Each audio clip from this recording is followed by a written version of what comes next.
El hombre no se conformó solo con lograr el beneplácito de los dioses. Sabemos a través de muchas culturas que su afán era ir más allá, intentar superar la muerte y reunirse con su Creador para vivir con él eternamente. En el Perú, dos culturas emularon a los egipcios en sus fórmulas funerarias. La cultura moche, hace 2000 años, enterraba a sus gobernantes en pirámides con infinidad de objetos y alimentos para asegurarles su existencia en la otra vida. Cientos de años más tarde, los chachapoyas, que vivían en la sorprendente fortaleza pétrea de Cuélap, momificaron a sus cadáveres. Para conservarlos, primero los vaciaban y luego los sellaban. Los enterraban envueltos en varias capas de tela que más tarde adornaban con rasgos del difunto. El propósito siempre era el mismo. Había que conservar el cadáver para que su forma inmaterial pudiese vivir en el más allá.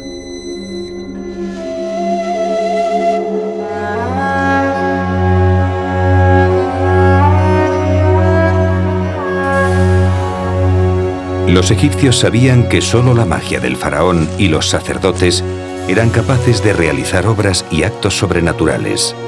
Gracias a ella se mantenía el orden universal, pero su poder también podía ayudar a los hombres a conseguir su ansiado anhelo.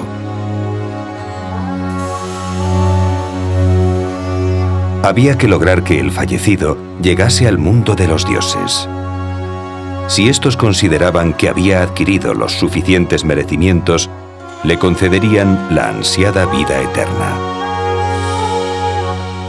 Pero antes había que prepararlos para el gran viaje.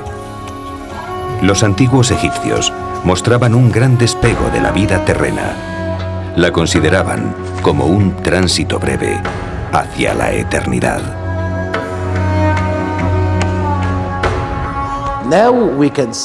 Podemos, por lo tanto, decir que para ellos lo más importante era la vida después de la muerte, no la vida terrenal.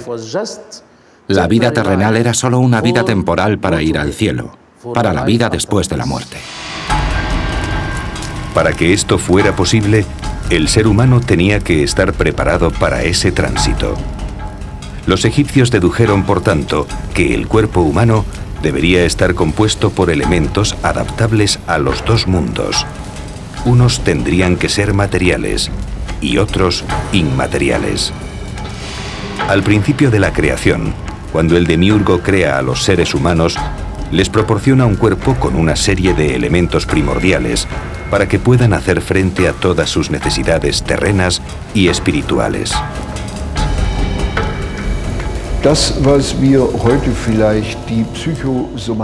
Lo que hoy en día llamamos el estado psicosomático, el antiguo Egipto lo clasificó en muchos términos. Hay un Ka, luego un Ba. Hay una entidad que se llama Ak. Algunos de ellos están conectados más a la supervivencia física después de la muerte. Otros a la inmortalidad del alma. Son imaginaciones complejas que varían mucho de nuestro pensamiento occidental, en el que nos gusta nombrar todo con precisión.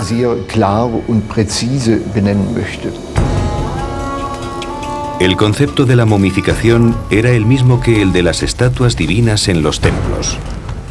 La estatua hacía de soporte material al dios venerado y servía de enlace entre los dos planos de existencia. Para comunicarse con él, debía de existir su otro yo material. Según ese criterio, los egipcios consideraron que para que el cuerpo espiritual asegurase su eternidad en el paraíso, era necesario que el terrenal fuese también conservado eternamente por medio de este proceso.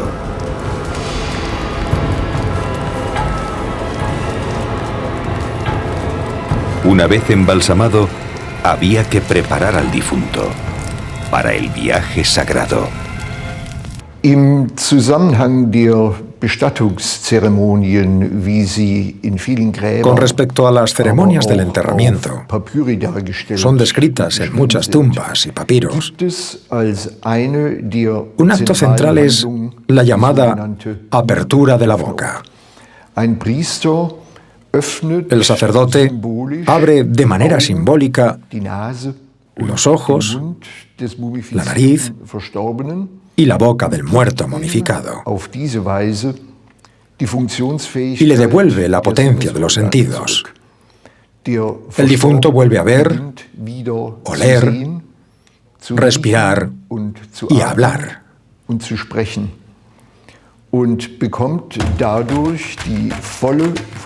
Obtiene la capacidad del funcionamiento de los sentidos fuera de la vida terrenal, ya que esta aptitud, de nuevo obtenida, funcionará toda la eternidad.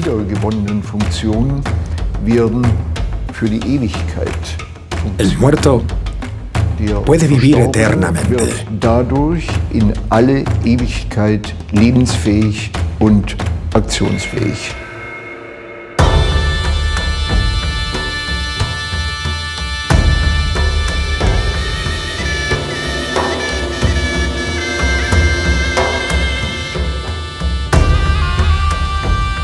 La ceremonia se llevaba a cabo primero en el patio de la tumba, donde se realizaban una serie de purificaciones rituales. Después, en la sala del sarcófago, tenía lugar una interesante dramatización en la cual uno de los sacerdotes hacía el papel de difunto y tenía que ser despertado por el hijo del fallecido.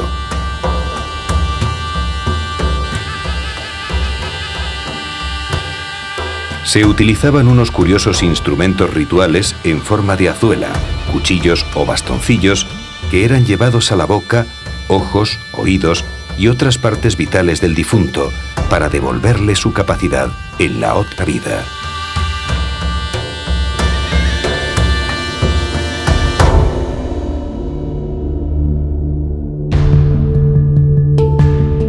Una vez en el más allá, el difunto tiene que superar el juicio ante Osiris, el dios de la resurrección.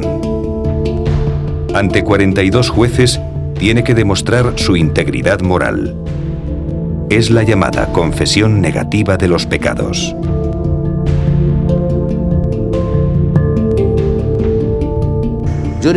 Después de la muerte, solo tenía que mostrar que había sido un hombre respetuoso frente a Osiris.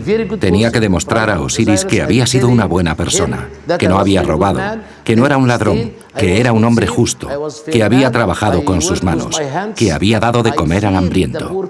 Y entonces Osiris le decía: vale, ve al cielo. Así eran las creencias que se reflejan en el libro de los muertos del antiguo Egipto.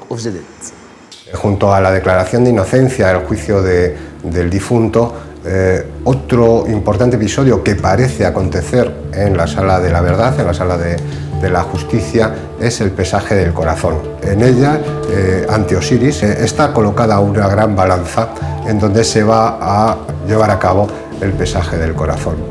En la escena aparecen distintas divinidades como Horus o Anubis, que tienen el papel de acompañar al difunto hasta la estancia donde se halla la balanza y el dios Osiris.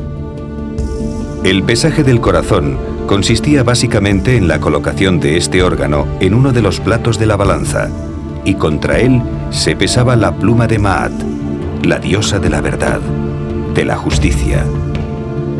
En el caso de que sus pecados pesasen más que la pluma, el difunto era devorado por Amnit, un monstruo mitad hipopótamo, mitad cocodrilo, mitad león. Esto suponía pasar una eternidad como un no ser, condenado al castigo del infierno egipcio. Si su corazón pesaba menos que la pluma, el difunto era declarado justificado y considerado un bienaventurado. A partir de ese momento, vivirá una plácida existencia en el más allá, junto a Osiris.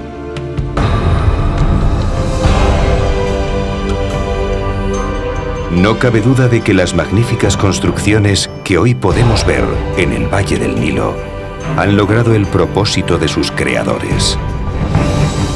Los antiguos pobladores de Egipto amaban la belleza de la vida terrenal, pero solo como un fugaz tránsito hacia la verdadera existencia inmortal.